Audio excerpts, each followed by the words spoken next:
You open your eyes for the very first time. Congratulations, you've just been born into one of the most powerful Mandalorian clans on a dying world. From the moment you take your first breath, your entire destiny has already been written in blood and Beskar. There is no escape. You grow up inside a massive sealed dome city, one of the last habitable places on Mandalore. Beyond the transparent steel walls lies a poisonous wasteland. The air is so toxic that a single breach in the dome would kill every man, woman, and child in minutes. This ruined planet, once covered in oceans, lush forests, and majestic mountains, is the direct result of your ancestors' endless, merciless wars. Mandalorian society is a harsh feudal hierarchy forged through centuries of conflict. At the apex sits the Mandalore, the supreme leader. Below him are the great houses, vast political and military alliances. The second you are born, you inherit everything: your clan's proud traditions, its powerful allies, and its bitter, generations-old blood enemies. The majority of wars you will ever fight are not against outsiders. They are Mandalorian against Mandalorian. Ancient blood feuds run like deep scars through your culture. Every death triggers another revenge killing, creating an endless, suffocating cycle. To a Mandalorian, clan is everything. But this is no loving family. Your parents never ask what makes you happy. Their only concern is that you grow into a true Mandalorian warrior. You are a weapon first, an individual second. Thousands of years ago, your people were the most feared warriors in the galaxy. They launched devastating crusades and conquered countless Republic worlds. Their threat became so terrifying that the Jedi Order and the Galactic Republic had no choice but to bombard Mandalore from orbit, scorching the surface and poisoning the planet for centuries. Now your people survive like prisoners in their own glass cages. By the time you are 3 to 5 years old, childhood is over. You receive your first helmet and your first live weapon. Rigorous military training begins immediately. Every lesson is designed to turn you into a perfect killer: precision marksmanship, brutal hand-to-hand combat, enemy tracking, armor maintenance under fire, and survival in radioactive wastelands. You are taught obedience, not critical thinking. Weakness is beaten out of you. If you cannot endure the pain and pressure, you are discarded. The most sacred lesson of all is the Resol'nare, the 6 actions that every Mandalorian must live by. Wear the armor, speak the Mandoa language. Defend yourself and your family, raise your children as Mandalorians, contribute to the clan, and answer the Mandalore's call to war without question. From the moment you can speak, your parents force you to recite these words every single day until they echo in your mind like a heartbeat.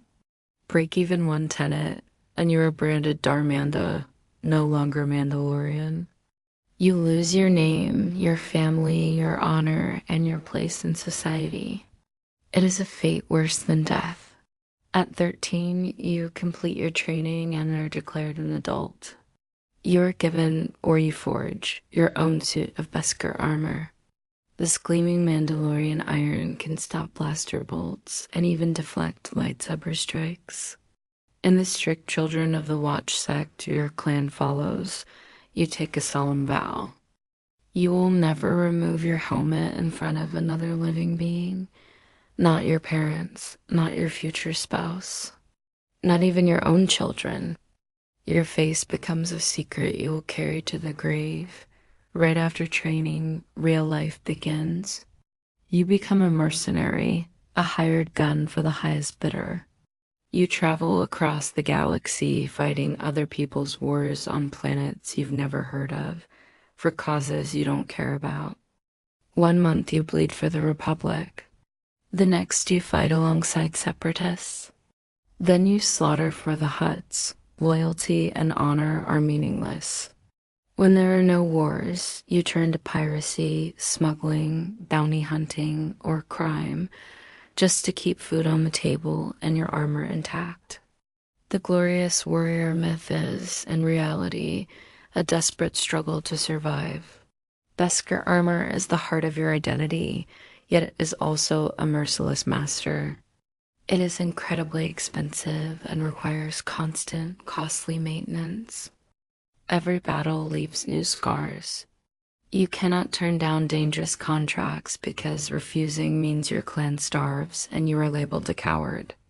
The very armor that defines your worth slowly drains your freedom and your future. Marriage is arranged by clan elders for political advantage and to produce strong warrior offspring, never for love. You and your partner are often separated for months or years by contracts. Even when you are together, your helmets stay on. You cannot kiss, cannot read each other's expressions, and any display of emotional vulnerability is seen as shameful weakness.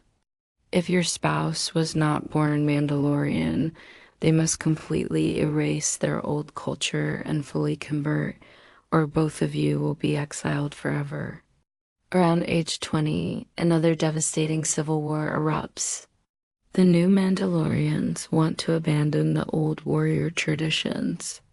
To you and your house, this is the ultimate betrayal, an attempt to erase everything your ancestors died for.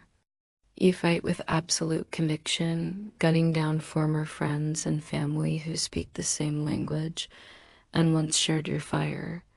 The war lasts 2 bloody years. The pacifists win. Instead of mass execution, they exile the defeated warrior clans to the moon Concordia.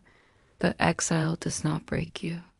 On Concordia, under the watchful eyes of the new government, the survivors secretly reorganize into Death Watch. By night you train in hidden desert camps, teaching the next generation the Resol'nare, lethal combat techniques, and a deep burning hatred. Every evening you look down at Mandalore and feel your rage harden like Beskar. After 20 long years of preparation and seething resentment, Death Watch finally strikes back. With assistance from a powerful old Sith Lord, you launch coordinated terrorist attacks across the capital and retake Mandalore in a storm of violence. Your leader claims the darksaber.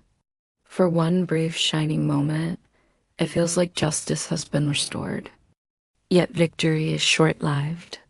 The Sith Lord soon defeats your leader in ritual combat and seizes the darksaber for himself.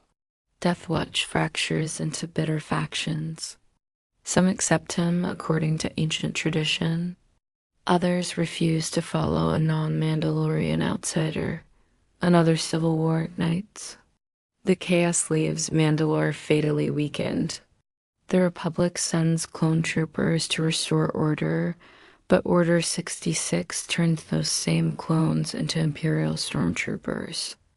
The Galactic Empire begins systematically stripping their world, confiscating weapons, strip mining Beskar, and crushing any resistance.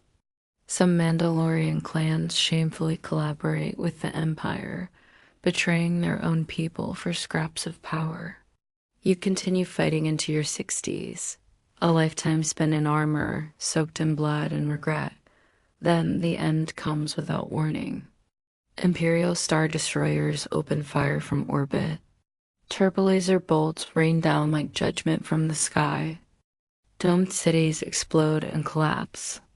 You run through streets filled with fire and screaming civilians, desperately trying to reach your family as communications die.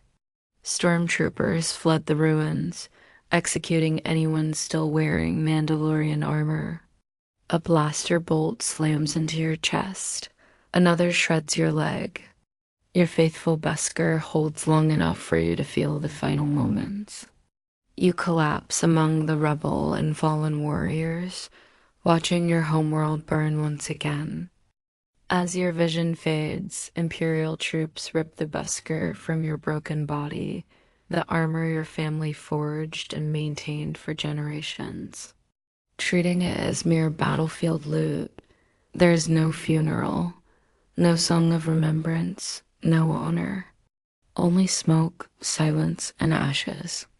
You dedicated your entire life to blood feuds, brutal civil wars, and desperate resistance against empires, all to protect your clan and your proud Mandalorian culture in the end. None of it mattered. Everything you sacrificed was for nothing.